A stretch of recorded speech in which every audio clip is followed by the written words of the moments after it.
to the World Storytelling Cafe. And from my point of view, and probably Mike Russ, because I told him it was next week, a bit of a surprise, but spontaneous storytelling sessions. What could be better? We're meeting in various countries at various parts of the UK and Italy and God knows where, and the magic carpet, as usual, is being flown from Marrakesh by the phenomenal Ali. Well, happy New Year to everybody, and so. You've all been nattering to each other for a little while. Ali messaged me and said, "Where are you?" And I thought, "I'm here." Where? So, thank you, Ali. Janet, do you feel like doing a story? I'll do a story. Yes, yes. And then we'll go Janet, Keith, Simona, Susan, and then myself, and then Ali probably won't want to tell a story. You can if you want, Ali. No, I'm only winding you up, mate. And we'll see what happens from there. But we might as well start the new year with a session. Oh, I see Baba C is here. He also wasn't. So then we'll go Baba C. No, we'll do Janet, Keith, Simona, Baba C, Susan, and then myself. What do you mean, no? I tuned in to apologize. I have my baby brother who I only get to see twice a year. He's here today. Today is his last day, and I just complained to him about us not spending brother time together. So I'm okay. Look, just go away and do your family thing. I don't even know why you came to apologise. Give my apologies to your brother for taking you away. Go back, see him. But see, this is like another family. So I didn't want to just not appear. So I came on to let you guys know why I would not be here. But you guys have a great day, especially Ali and all the gentlemen of the white and the gray. Happy New Year's to everyone. One last thing and then I'm gone. May 2022 bring you and yours all that you need, if not all that you want. Take care. See you next time. Sounds like a Rolling Stones song to me. I'll talk to you later, fam. Bye-bye. Janet. Okay. I suppose it's an up-to-date story. And it's about Derek, who wasn't particularly good at making New Year's resolutions. But this year he decided he would. And he would make a resolution. And the resolution would be that when Maureen, his wife, wanted him to do some jobs around the house, he would do those jobs. And he wasn't very good at keeping resolutions. And sometimes he just forgot. So this particular year, he decided he'd find a chalkboard and he'd put it in the hall and he'd write on that chalkboard what the jobs would be. And this was his first. And he'd written it on the chalkboard. Hang the cabinet on the bathroom wall. That's where he was, in the bathroom, with the cabinet, standing on the stepladder, with his drill and his hand. He'd measured the cabinet, he'd measured the wall, he drilled the holes, one each side, and he'd pushed in the wall plugs. Looked good to him. The next thing to do was to fix the brackets. And he fixed those really firmly against the wall. And because he wanted to make a really good job of it, he put a small piece of wood, a fillet of wood, across the angle brackets. And on it, he rested the spirit level. It was a lovely spirit level. It was one of those boat-shaped ones. He'd borrowed it from Maureen's brother from the job because Maureen's brother was a good handyman. And he looked And he looked at the slightly green fluid, and he looked at the bubble, and the bubble was just exactly in the middle. Perfect. The job was going well. He put the tools back in the toolbox, put the box on the floor, because Maureen's brother had said, be neat and tidy, put things away after you. He was following instructions. And the next thing to do was to lift up the mirrored cabinet. And he took it in two hands, and he heaved and he heaved and he heaved. Oh, it was a lot heavier than he'd anticipated. And he'd heaved and he'd heaved. And he was standing on the stepladder, and it began to slip. It began to slip sideways. Oh, he couldn't drop it. He was afraid he would break the mirror. 7 years bad luck. That was no good. No. And if he finally managed to hold it sideways, his body twisted, but it had banged against his face, and it had knocked his glasses skew-whiff. But he managed to push hard and lodge it on the bracket. Oh, what a relief. And he took off his glasses and rubbed his nose, and put his glasses on the top of the cabinet, made sure the cabinet was straight. Yes, it looked perfect.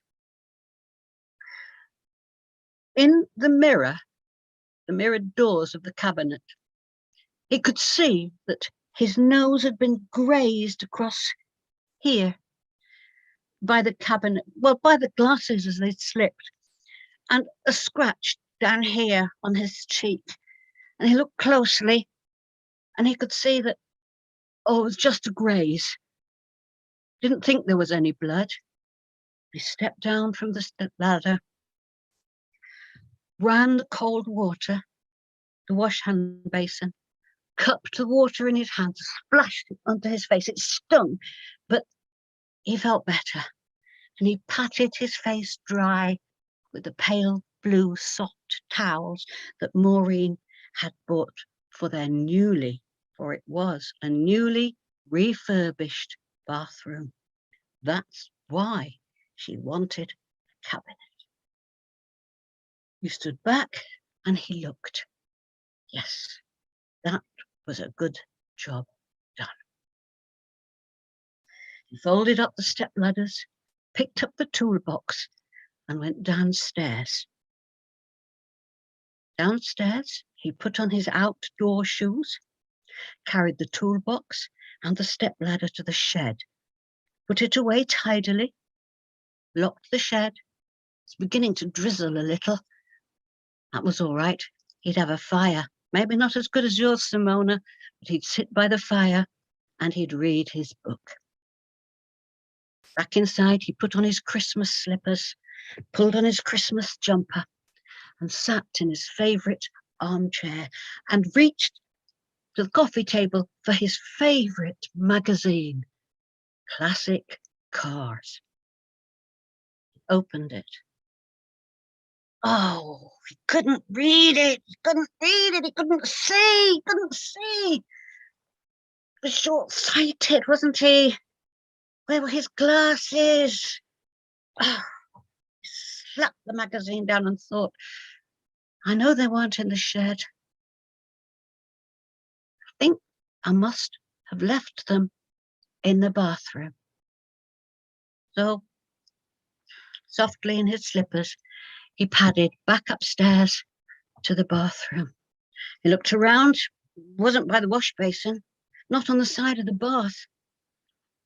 And they'd got one of these brand new boxed in cisterns. And he thought, oh, I've left them on there. No, wasn't there. And then he realised where they were. They were on top of the cabinet. He stood on tiptoe and reached up, but he could not reach his glasses. What to do? What to do? He looked out of the window. Oh, it was frosted glass, but he could see that the drizzle had become rain. He didn't really feel like going out into the shed to get that step ladder that he'd put away so tidily. And I had an idea. There, beside him, close by, was the toilet with a brand new self-closing lid. Yes, that would do. So he put his right foot on the closed plastic lid, and with his left foot, he heaved and pushed his great 15-stone bulk up, and he reached up and he reached up and he just managed to get his glasses. And as he got hold of his glasses, there was a terrific smack, a crash and a shattering. Yeah, of course, his right foot had gone straight through the lid of the toilet cover. And he stood there with his right foot and his soggy Christmas slipper stuck in the toilet, and his left foot on the pale blue new toilet rug that Maureen had bought. Well, he managed with some difficulty to pull his foot out, and he slapped and slapped downstairs in his wet, soggy slipper. And he looked at the chalkboard and he wrote underneath, next job, replace toilet lid. And under that, in great uppercase letters, he wrote, destroy chalkboard. And that is the story of the beginning, the middle, and the end of Derek's New Year's resolution. Thank you. Oh, that was a determinist novel in itself. That's fantastic. And there was just so much that struck home to all us gentlemen that we say, of course we can do that. And we almost do. Keith, we're now going up to Lincolnshire. I do like your snowy background, Keith. Thank you. Yeah. It's very seasonal. Yeah, it's from last year, yes. Yeah, and I realise it's not at the moment. At the moment, it's grey and drizzle. Yeah, it's been a nice day actually, but it did rain about 5 o'clock. It's been a nice day. Yeah. Yeah. So have you got a tale for us? Yes, I have. Yeah. This is a story that I learned just this last week or two, because I'd been in various story rounds, and I'd got a story that I'd been telling, and then I went to actually a Bag of Tales in Lancashire, and there were about 5 people that had been to the previous one. So I had learned a new story, and this is it. So, and it's one that I actually quite like, and so I'm going to try working on it and developing it. So, Collie Dog was getting old, and he'd worked for the shepherd for years and years and years, but he was getting too old now to herd up the sheep. And the shepherd had got a brand new collie dog. And so Collie Dog, he was left without an owner, and he wandered around the village day after day. And the villagers were very kind to him. They would leave him a bowl of water, maybe a biscuit or two, or maybe a piece of meat. And the villagers kind of adopted him, and he wandered around the village every day, and they would just give him tidbits. And this particular day, it was just getting dark and getting cold, beginning to snow. And he wandered around the village, but there was nobody about. all the villagers were in their cottages, and you could see the lights in the windows, and they were sitting around the hearth and a blazing fire. And then he noticed there was a fir tree and another fir tree, and it was decorated. And he realized that this was Christmas. All these people were celebrating Christmas in their little cottages. But as he wandered around, he came to the end of the village where there was the cottage of the widow woman. But that was in darkness almost. You could just see a glimmer of light maybe from the hearth, but there was nothing there at all. And he was thinking just how sad it must be, because all these people, families, were enjoying their company and their Christmas festivities on Christmas Eve, but she must be alone and cold. Very sad. And he was getting hungry, and he wandered around. He said, I'll go and see my friend Peacock.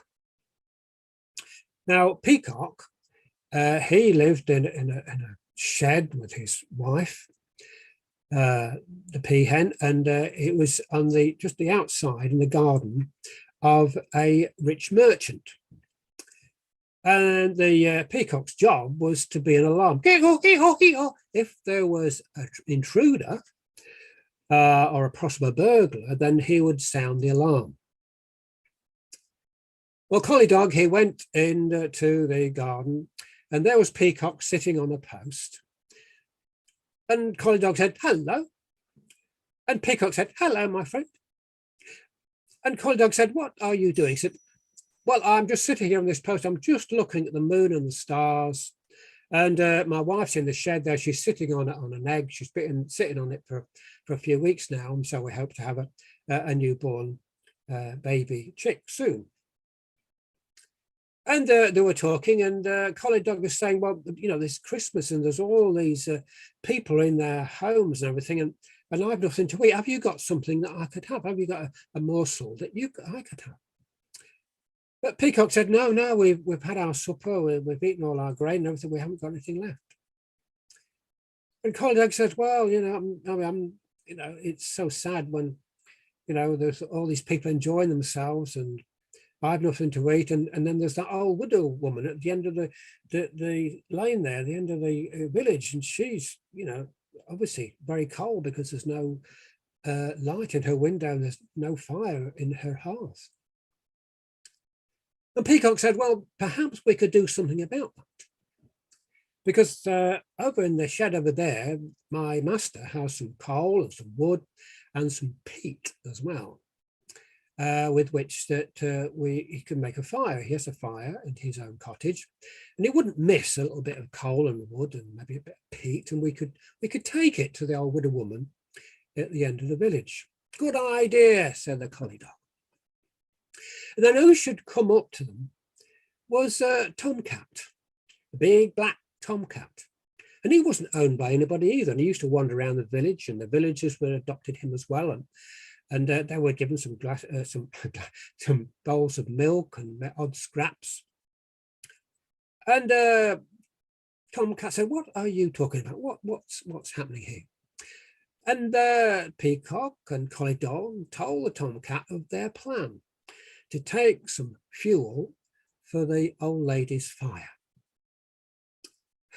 And Tomcat said, well, that's very good, you know, being Christmas, and she just need it, because I've just noticed her cottage is in darkness.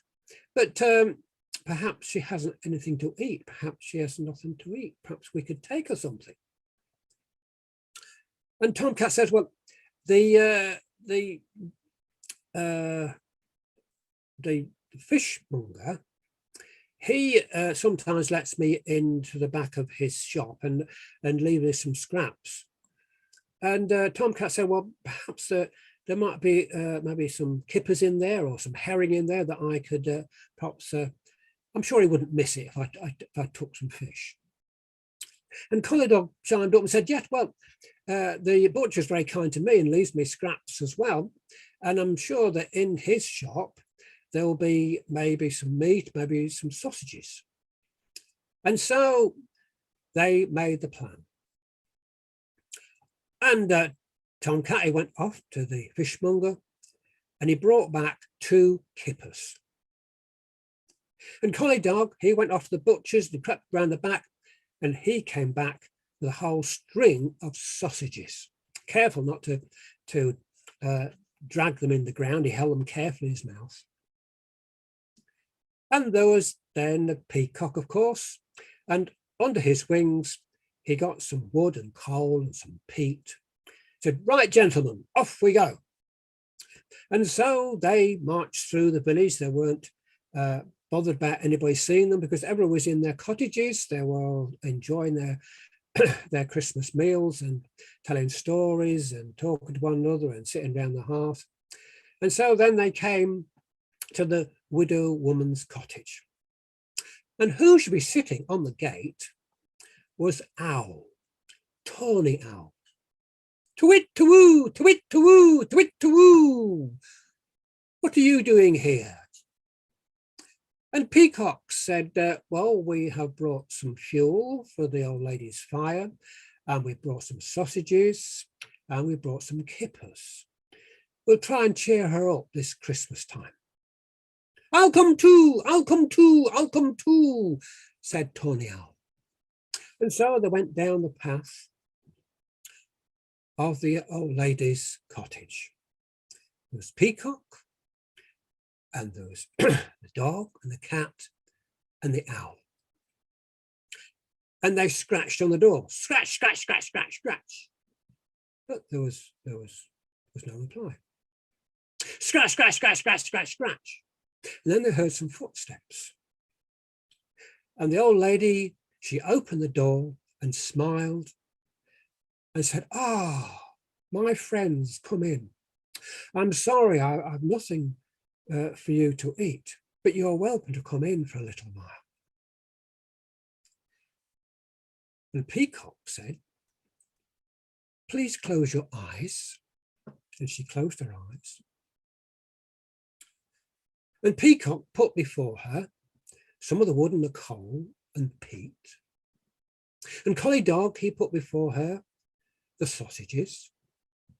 And Tom Cat, he put before her the pair of kippers. And when she opened her eyes, she was amazed. "Oh, wonderful," she said.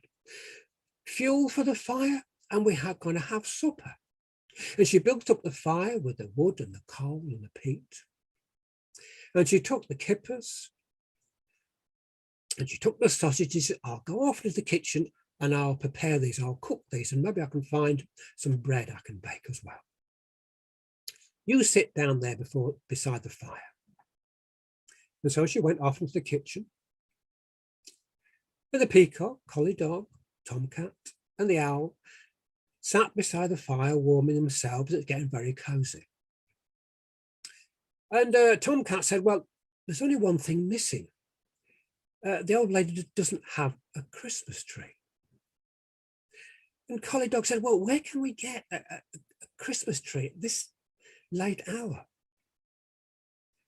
And Peacock says, "I have a Christmas tree." Where, said the other two. "Owl, you sit beside the fire and let the light of the fire shine in your eyes. And Tom Cat, you sit the other side of the fire and let your eyes shine by the light of the fire." And the Peacock turned and spread its wings and its tail and created a beautiful, beautiful scene. And when the old lady came through with the sausages and the kippers, she thought, "Oh, what a wonderful Christmas tree. That is absolutely beautiful. Now, come and sit down and we'll have our food. We'll have our sausages and kippers and bread."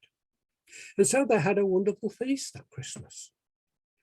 And they sang, they told stories to one another, and a wonderful evening. And then the lady said, "Well, I'm getting rather tired now. Well, thank you very much for your company on this Christmas Eve."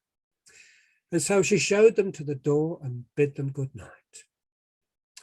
And so the Peacock, Collie Dog, Tom Cat, and Tawny Owl went off into the night. They were so pleased that they could bring so joy and happiness to this old lady. and are looking forward to a happy new year.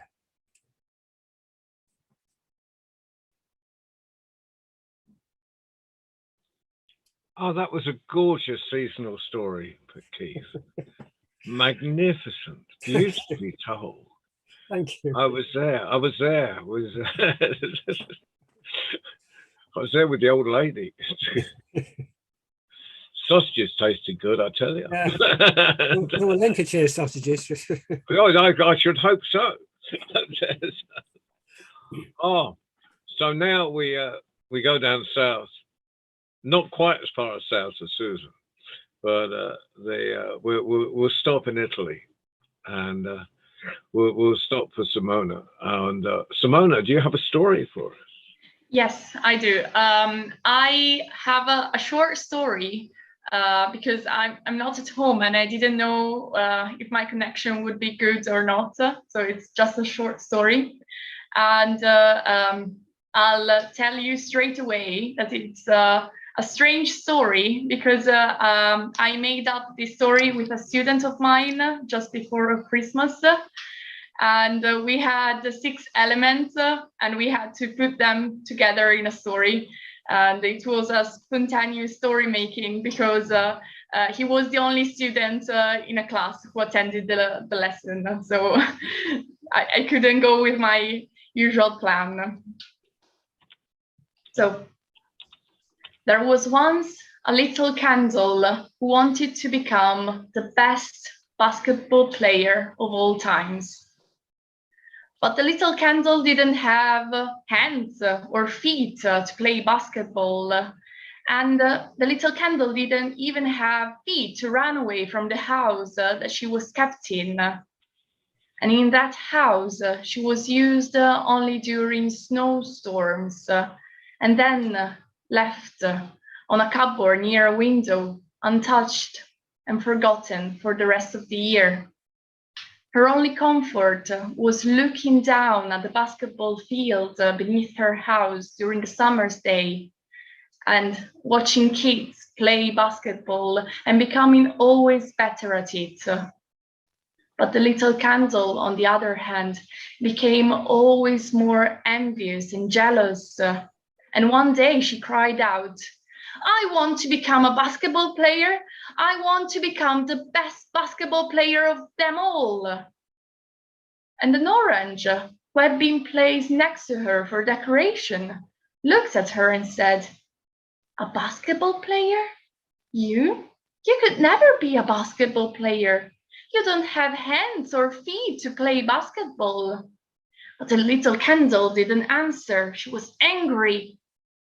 So the orange continued, "Don't get consumed by anger. I will get eaten or rot one day. And I don't want to spend my life thinking about being something I could never be, without thinking about enjoying what I am and what I can be. Don't do that." But the little candle didn't listen. And one day, when she realized that almost all of her wax had melted away, she realized that the orange was right, that she had spent all of her life dreaming about being something that she could never be, instead of enjoying what she was and what she could actually be.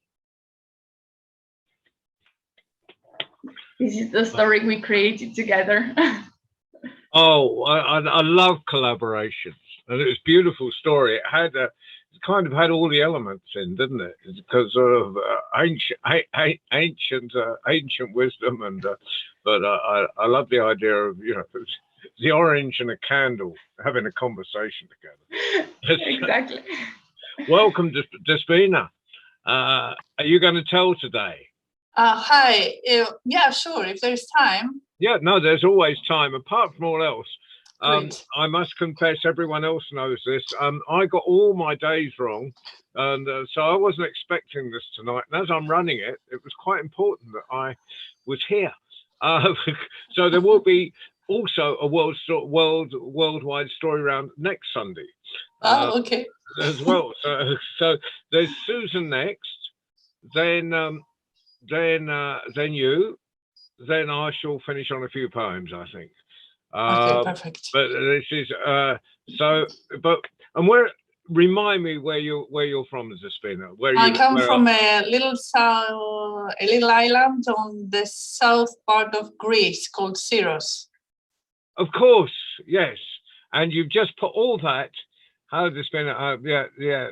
You've well, Janet's remembered you're from Greece or from a small. bless your heart having memory cells, Janet. Mine. I'm trying to find mine. It was my New Year resolution to find my missing memory cells. Can I just say something, John? I have family who live in Greece. I don't speak Greek, but they do. They do. And my niece has sent me a message in Greek, but she's done it in Roman alphabet, not the Greek alphabet. But I still don't know how to pronounce it. And I would like, if Despina would be kind enough to say. What I think is Chronia Pola. Is that how you say? Chronia Pola. Chronia Pola. It's an H and an R. Chronia. Yeah, it's hard to pronounce. Chronia Pola. So that says you're saying Happy New Year to us? Chronia Pola is a more general wish. You wish it upon a person's birthday, upon a person's name day, Christmas, whatever. Yeah, it always means many happy returns. I love one that you don't even have to remember what day it is. You can just randomly say this. You've covered it. It's perfect for those who are challenged as far as dates are concerned. I love it. Oh, thank you. Right. Susan, we'll shoot down. We're going to be a bit backwards and forwards across the world. We were in Italy. We're now going all the way to South Africa. As we don't have to worry about carbon footprints as we travel around the world, we'll go to South Africa and then we'll go back up to Greece. Susan, do you have a story for us? Yes, but just a once-off, John, because I just listen, but I'll make an exception tonight.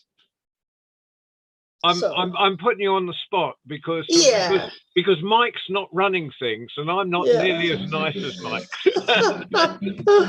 Okay, so I want to say to all of you, welcome to South Africa. We don't have a fairy tale tradition here because remember, it was very Calvinistic the way we were raised. But we do have a few very good storytellers who tell stories about people. And one of our authors, he died a long time ago, was C.J. Langenhoven, or we called him soft-hearted little Niels. And he wrote beautiful stories for children, and he loved ghost stories as well. So I'd like to tell you one of his ghost stories tonight, but it's not really scary. Okay. So my story is about long ago. So long ago, John, in our wonderful world, the world was ruled by fools. They were in charge and they made all the decisions. But then one day, a wise man was born. And this wise man went forth and recreated and propagated until one day, there were only 2 fools left on earth. Very sad. And the young fool's father was on his deathbed. And he was weeping and crying. And his son went to him and said, Father, why are you so sad? And his father said, my son, you and I, we are the last 2 fools left on earth. And I don't see any new fools being born. And soon wisdom will rule.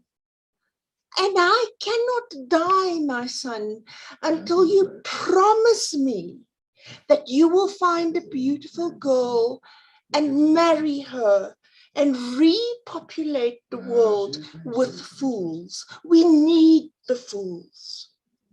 And the young man said to his father, "Father, I promise, although I haven't looked at girls in many years, for your sake and for the sake of fools, I will find a wife and I will repopulate the world with fools." So the father died in peace. 3 months later, the young fool was sitting in his lounge on the farm, crying his eyes out, because he had promised his dear father that he would find a wife and make more fools. And nothing had happened. Somebody knocked on the door. He opened the door and there stood a handsome stranger. And the stranger said to him, "My friend, why are you crying?"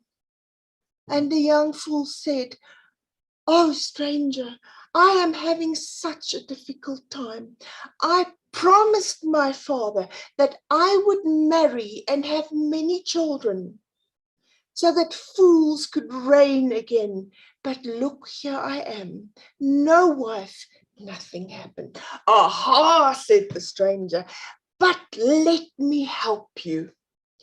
I know a beautiful girl in Johannesburg. Let me go on your behalf and court her. And when she says yes, I'll bring her back to you and you can marry her." And the young man said, "Of course, I think that is a wonderful idea." And the stranger said, "But do you trust me?" He said, "Yes, I do. Certainly I do. I know you will do this for me." And the stranger said, "Well, I can't just go as I am." And the young fool said, "How can I help you? What can I do to help you to go and court this woman?" And the stranger said, "Well, why don't you give me all your money and all your cars, and I will go and court this woman for you." "Surely," said the fool, "I trust you. I will do it for him." So he handed over all his money and all his beautiful old cars, and off went the stranger. 3 months later, there was our young fool sitting and crying.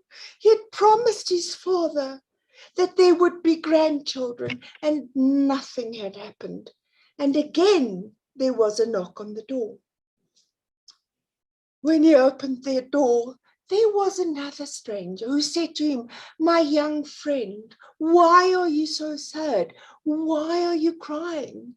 And the young fool told him the story again from beginning to end. And the stranger said to him, "Oh, my young friend, please don't cry. I can help you. I know a beautiful young woman in Cape Town. I will go and court her on your behalf. And when she's ready to be wed, I will bring her back to you. But yes, please, you can help me. I can't go there as a poor man. So please, won't you give me your farm and all your animals? And then I will go and court her on your behalf." And the fool said, "Sure, take my land, take my animals. I believe you, you will bring her back and I shall be happy." 3 months later, the poor fool, destitute, was sitting by the side of the road. No money, no cars, no house, no land, no animals. Destitute, crying. And along came a ghost.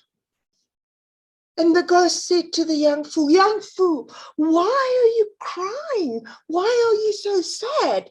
And the young fool said to him, "Oh, my dear friend, I have promised my father that there will be a generation of fools to follow me, and I have not been able to deliver on my promise, and here I am with nothing." Ghost said, "But I know a beautiful girl in Port Elizabeth. I will caught her on your behalf. And the young fool said, but my dear ghost, I've given away my money, I've given away my house, my land, my clothes. I have nothing to give you. Oh no, said the ghost, you can give me your body. The rest of the story is history. Now, if you drive from Laingsburg to Port Elizabeth, by the side of the road, you'll find a weeping ghost. And as you know, there are no fools left on earth, only wise people. So in future, when somebody tries to cheat you or con you, remember that they are wise and they are only trying to help. The end.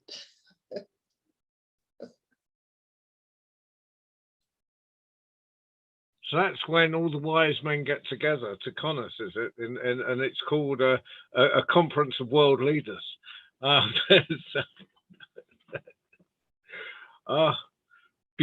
Great story, Susan. Great story. Right. That's Come to think of it, I've got books of Zimbabwean folk tales, but I haven't got any books of South African. Yeah. So you got to maybe go across the border. The Calvinists maybe didn't get in there so much. Right, we're going to a little island off the coast of Greece,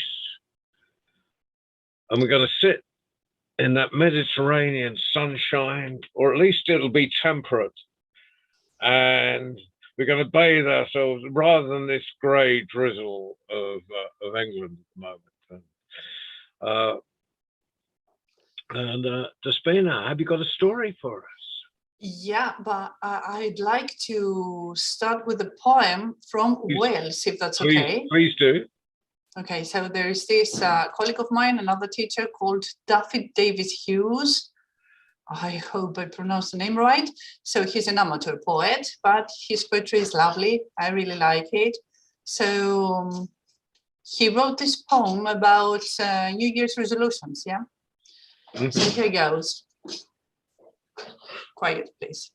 Thank you. Let's imagine, for argument's sake, that nothing's as it seems. That on waking this morning, you feel instead that you're still asleep in your dreams. That the usual things you do each day, the familiar things you see, have melted away in the dark of night and you no longer know how to be. I'm not saying that everything's utterly new, like blackbirds and robins and trees, but that everything built up as being you has fallen away like leaves. And you're left standing at the door of the day, at the threshold of the year, as unencumbered as the year you were born, with no habits, conditions, or fears. That going to the window and looking outside, it's different in every way. Whatever happened before this moment, that this is a brand new day. Let's imagine, for argument's sake, that nothing is as it seems, that you can accomplish whatever you wish, whatever your wildest dreams. And then he's got Happy New Year in Wales language, which I cannot pronounce, obviously, but it was lovely, wasn't it? Beautiful. Yeah, thank you, David, for that. I got his permission to share it today. Okay, so I've got a tale I would like to rehearse with you, because I'm going to do it on another online event, so I'll try to use my memory and give it out to you today. It's a traditional Greek folklore folk tale. So there was once this merchant who had 3 daughters. Now, business was getting less and less, so he decided to travel overseas and see if during this journey he could sell off all the goods he had accumulated and he couldn't sell back home. So before he set off, he asked his daughters what presents they would like him to get them on his return. His eldest daughter asked for a silk evening gown, and the middle one asked for a diamond necklace, and his youngest one asked for the golden branch. And so the merchant set off. after some days, he reached the port of this new city in this new country. And there he managed to sell off all his goods and make good profit out of it. So he went and bought a lovely evening gown for his eldest daughter, and he got the perfect necklace for his middle one, but he could not remember what the youngest had asked. He boarded his ship and tried to sail back home, but there was no wind at all, not even the slightest breeze. So at night he went to the tavern, and there he sat next to an old sailor and bought him a pint and told him his troubles.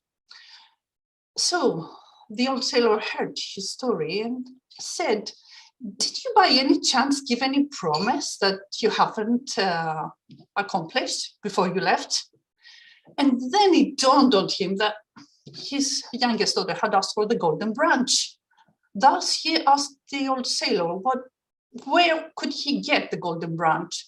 And the old man told him that that was the name of their prince. So the next day, the merchant started walking up to the palace, where he asked to meet with the young prince. And out of curiosity, the prince granted him audience. Now, when the merchant told him about his daughter and her request, the prince took him to a big chamber with paintings all around the walls. The paintings were depictions of young women. And the prince asked, "Is your daughter as beautiful as these ladies?" So the merchant went to each painting one by one, gave them a good look and said, "Sire, my daughter is more beautiful than all these ladies put together." So the prince took him to another room, to another chamber next door. There was only this one painting in the middle. And the prince unveiled it and asked him, "Is your daughter as beautiful as this one?" And then the merchant gasped in surprise and said, "Sire, this is my daughter." So the prince told him that he had been dreaming of her. And although he could not sail with him right away, he gave him some presents to get back to his daughter. So the next morning, the merchant boarded his ship, and the most favorable wind started blowing all the way back home until they reached safe land. Yeah?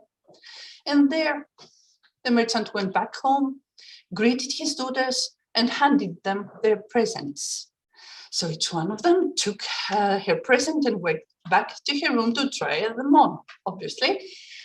Now, the youngest daughter went to her room. She locked herself in, and when she was safely all alone, she opened up her gift and saw that it was a golden basin.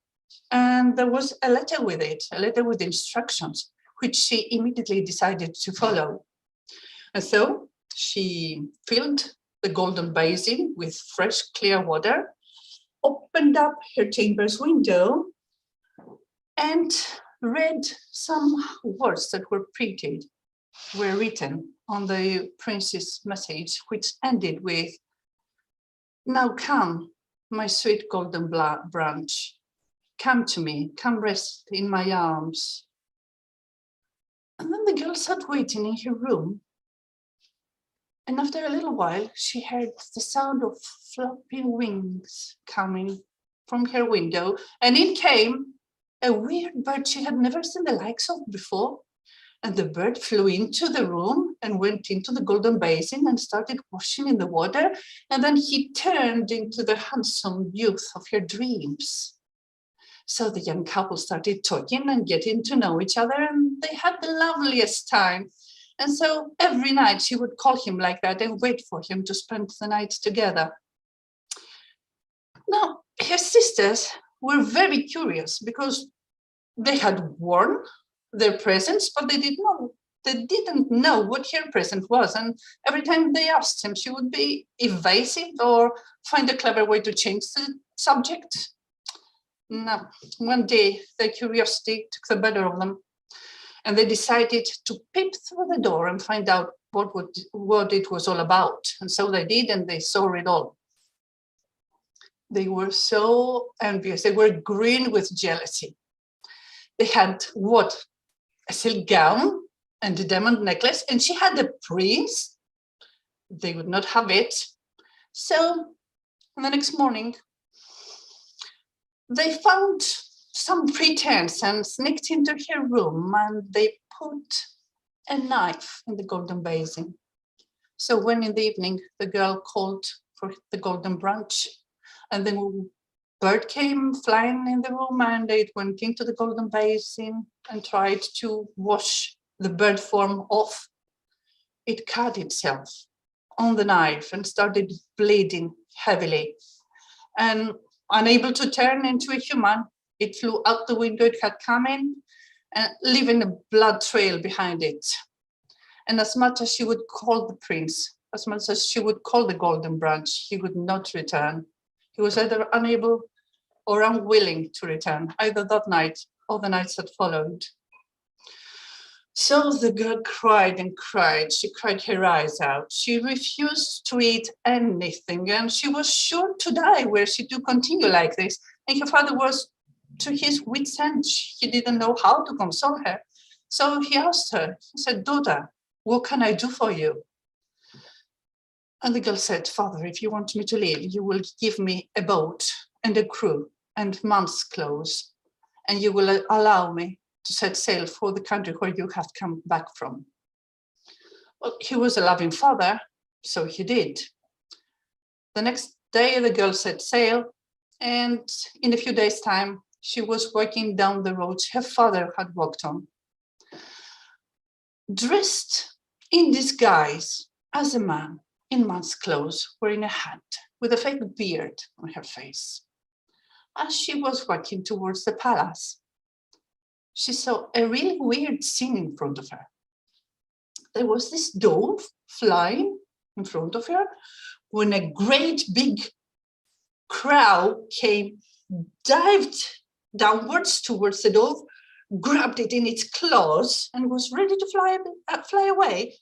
But then she heard a little voice saying, "Shame on you, wanting to feast on me like that on such a dreadful day. Don't you know that our prince, the golden branch, is lying on his deathbed, ready to die?" And the crow said, "Well, why shouldn't I eat? I'm not to blame. It's them that they are ignorant. They do not know that a few drops of my blood mingled with a few drops of yours would be the only cure to save the prince's life." When the girl heard this, she immediately released the net she was carrying and caught the birds and gently made a scissor on their legs and took a little bit of their blood in her flask. Then she made her way to the palace and presented herself as a grand doctor that had come from overseas to cure the prince's life, claiming he was the only one with a cure. So after all the doctors of the kingdom had tried their luck but failed, of course, she was immediately received, and she asked to be left alone with the prince. And when she was, she put the flask to his lips and let a few droplets of the mingled blood of the two birds fall into his mouth. A little while later, on the first day, the prince came to and asked for water. On the second day, he woke up and said he was really hungry and asked for food and wine.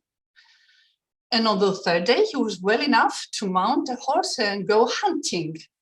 So his father was so happy. They organized this great feast, this great party in honor of the grand doctor who had saved the prince's life. And when all the aristocrats, all the blue bloods and all the courtiers were invited to the feast, they asked for the doctor to tell them how he had managed to save the prince. So the doctor stood up and started telling the tale from the beginning, from when the merchant left the port on the first day up to that day At which point she took off her hat and let her long hair show, and she ripped off the fake beard from her face. And to everybody's surprise, the prince ran to her and hugged her and kissed her. And they were so happy that the king immediately announced their wedding. And it was a lovely wedding indeed. It lasted for 40 days and 40 nights, and everybody was invited. I know, because I was there. They asked me, where are you from? And I said, I'm from the south. And they handed me this large pint of beer, which I gulped down, and it went down my mustache, but it never entered my mouth. Oh, that is a beautiful story to speak. Thank I you. love that. I love that. Ah, well, we've traveled the world. We've traveled, well, not the whole world, but we have been a considerable geographical distance tonight. So I thought I'd do a few poems. Hopefully we will be traveling again very soon. So I've done a few sort of small poems from different places where I visited this century. And of course, the first one has to be Morocco. And there's I first went to Morocco in '68, and then I didn't go back until about 5 years ago. This is called Revisiting Morocco. As we follow Aziz the Magnificent striding through the Medina, heads turn, hands are thrust into hips, and arms are thrown round the shoulders of the Sahrawi king of all he surveys. Now that is what I call presence.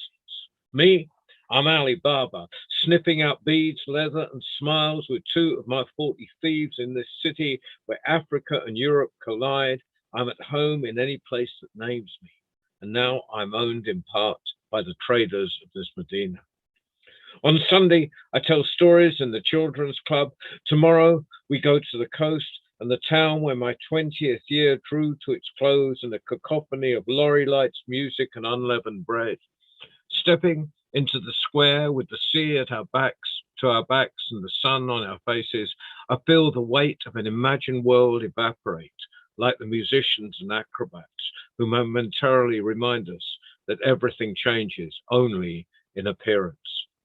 The carpets are laid before us in this Aladdin's cave of color and knowledge, while round the corner, plastic tubs full of silver and amber weight and couscous is being prepared for the feast. And I'm moving next door to Algeria, to Algiers. I was booked to tell stories at the Algiers Book Fair, and I got there, and of course Algiers is sort of it's famous for its radical decolonization and so forth, and it was amazing. And I just got there, and of course, I know Casablanca's Morocco, but there's in Casablanca you look out the coast and there's all those old sort of coasters and things. So anyway, this coast could have graced any of 100 Hollywood films. Its sea dotted with freighters and a shoreline, one North African urban sprawl rising terrace after terrace towards the sky, modern in the extreme, even the old stuff. It challenges Europeans who think straight lines and right angles and abstractions came with the Cubists and Mondrian. The stray dog, loping with ribs jutting across the wasteland, would have given some comfort, but it's the monument to the martyrs that dominates the skyline and reminds me it was here my American literature professor stood on a runway 43 years ago to meet Eldridge Cleaver, who lived in the city in self-imposed exile, and how Fanon helped change the thinking of a generation. And as if to confirm my thoughts, now in the second decade of the 21st century, the book fair is packed by tens of thousands of visitors and volumes stacked head high, while I am left humbled by the intensity of my audience as they listen to me jabber on in an alien tongue they are determined to conquer. As I leave, an official at the airport asks if I have anything to declare. When I answer nothing, he replies, "Nothing but your good health. Please come and visit us again." I correct myself, declare my good health, and wonder where north of the Mediterranean I could have had such a conversation. So we'll poodle into Europe, and I used to do a sort of English as a storytelling in the teaching of English as an additional language in Austria, in Vienna, where they start teaching English at 3 years old. And I'd gone there with my partner and my stepdaughter, and she was very young at the time. And we took a boat down to Bratislava. And it's only in Central Europe that I realized, I mean, I knew about the Austro-Hungarian Empire, but I only grasped it when I go from one country to another in Central Europe and just see the same names in so this is Bratislava. Old town wonders with pillowed crowns perching on the pinnacle of St. Martin's spire and Fiona, wired on sugar and chocolate cake. Too late to regret the 8-year-old's holiday diet at this point, when historical tours of old Central European cities slide into meaningless, when her vague hankering for Viennese waltzes and newfound friends bubbles through her melancholy to recharge the aggravation gene. And yet there is nothing to compare with the wide-eyed wonder of a child as it looks on fresh landscapes and imperial moments in the midst of 21st century reconstruction, and all the while the feeling grows of belonging to the nice side of the earth. And I'm going to go to Italy, to Pompeii. It was great during this period in Italy when they actually put it to Sundays, eventually just Sundays, but there was a point in Italy where if you're an EU citizen, which, God, I wish I was still, you could go into any museum in Italy for free. Now they've reduced it to Sundays. Now I love it. So in Pompeii, being the ancient ruins, and it's where people take their Sunday picnics and stuff. So this is Pompeii. And I used to walk up the back and just sit on, sort of an ancient pillar and just write. Sitting on these ruins, contemplating the collapse of empires, I let the centuries seep through the seat of my jeans. It's a long walk from Rome to Colchester, and without those Celtic collaborators, it would have been pointless. That is how empires build: a few battles and a lot of bribery. And I don't know whether to curse these ancestors or thank them for their part in shaping my island home. Julius, it would be good to know how you came and what port you left from. Now it is only 3 hours by plane to Naples and 20 minutes by car to this ancient city preserved in volcanic ash and this sawn-off column holding my weight in history's limbo. I feel some satisfaction now your amphitheatre, where your residents took so much pleasure from blood sports, which had to be closed for a while because of the hooligan element that might well have been involved in the decapitation of my forebears, is now full of tourists with their cameras many empires later. But you did give us straight roads, underfloor heating, and a desire to bathe frequently. And while I would have chosen to side with our own warrior queen, I feel some thanks are maybe in order, and is this place, nestled beneath Vesuvius, has a magnificence it's hard to deny. And I'm going to finish in Asia, in Kuala Lumpur, and I went there. It was the year there was the volcano in Iceland. That's going from volcano to volcano, that stopped all European flights. It just closed down Europe for air travel. And I was sitting in Texas, and I had a gig in Kuala Lumpur, and I was supposed to come back to England and then fly out to Kuala Lumpur. And I thought, well, this is daft. I need to get from one place to another without going home. And so I managed it. Expedia is wonderful.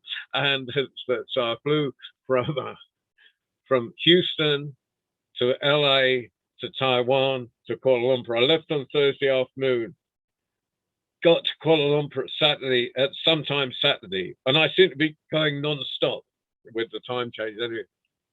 But I had to stay, of course, on a tour where you don't get, you don't pick your hotels. They put you in some luxury hotel or something, or it was that kind of tour, thank goodness. And I'm not objecting to it, but it was lovely getting there a day early and finding the cheapest hotel I could, Swiss hotel, down next to the Chinese night market. I felt really at home there. I always felt like I didn't belong in these luxury hotels. But anyway, so this is called Street Sale. And the only important reference is in Ipswich, which was my hometown at the time.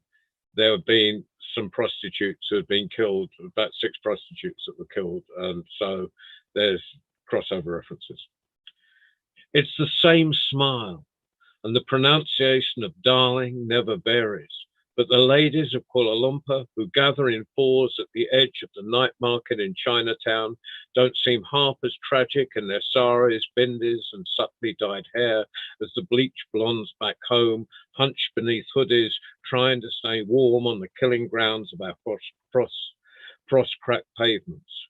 Kuala Lumpur or Ipswich, each deserves a smile, and I wish them well in their endeavours. After all, artists, whores or hustlers, every one of us sells a little of ourselves on a daily basis. It's just easier to see from the Swiss hotel on Jalan Sultan than the boulevard in Mid-Valley, where the taxis are metered and brand new, and a man in uniform carries your luggage. So that's my little world tour. So, may they resume soon. Well, it's been fantastic. It's been a great accidental night. Thank you all. Mike is going to be really annoyed with me because I told him there was nothing on tonight.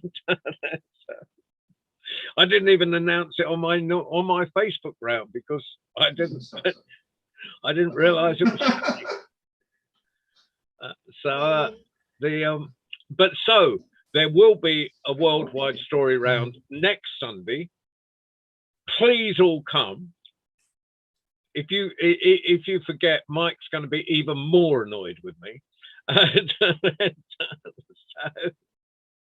I shall make sure Arnie's got it correctly in the schedule, and it wasn't my mistake. Well, it was my mistake. Everything's my mistake. I take full responsibility for all disasters. But it's been great.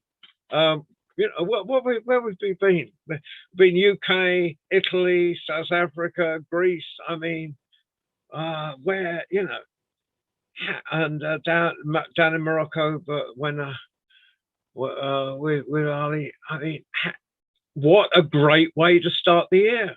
And with that, we've got coming up on Tuesday evening our young storytellers, our young international storytellers, anyone 18 years or under, from just pop in. You all know how to get here. Encourage young people. Simona, just tell some of your students or your teacher friends you've been here, and anyone from anywhere who can get. Then on Friday, David Heathfield and I think someone here is actually with us on Friday.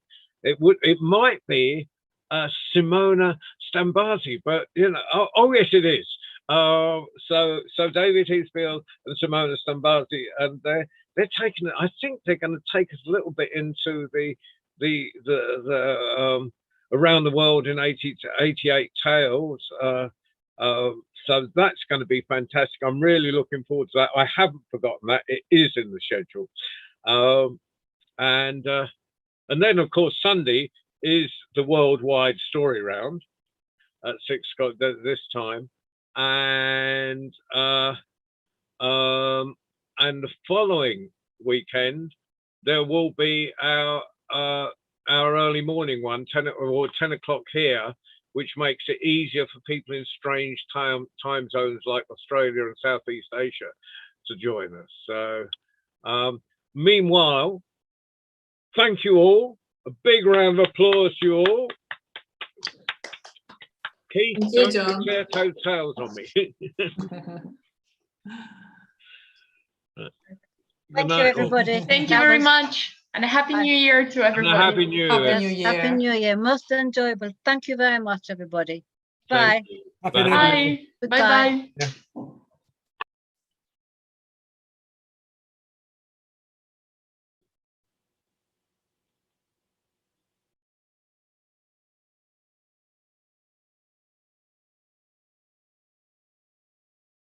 Norman, we've just finished. I'm sorry. You're muted. That's fine, John. I'm just touching base. I Yeah. just got off a few hours of online. But there will be another worldwide one next weekend, because I'd even forgotten it was happening, and Yeah. only when Ali. So I thought we were starting on the 9th, so or whenever. Okay, then. Well, that's fine. Well, So- I just wanted to wish you a happy New Year. And a happy New Year to you, Norman. And Yeah. we'll let Ali go to bed. No, we'll let Ali do whatever he does at this time. of Hope night. to see Ali, and may your year be a good one. Okay, Yeah. take care. Okay, bye. You look after yourself. Bye. Yeah, bye.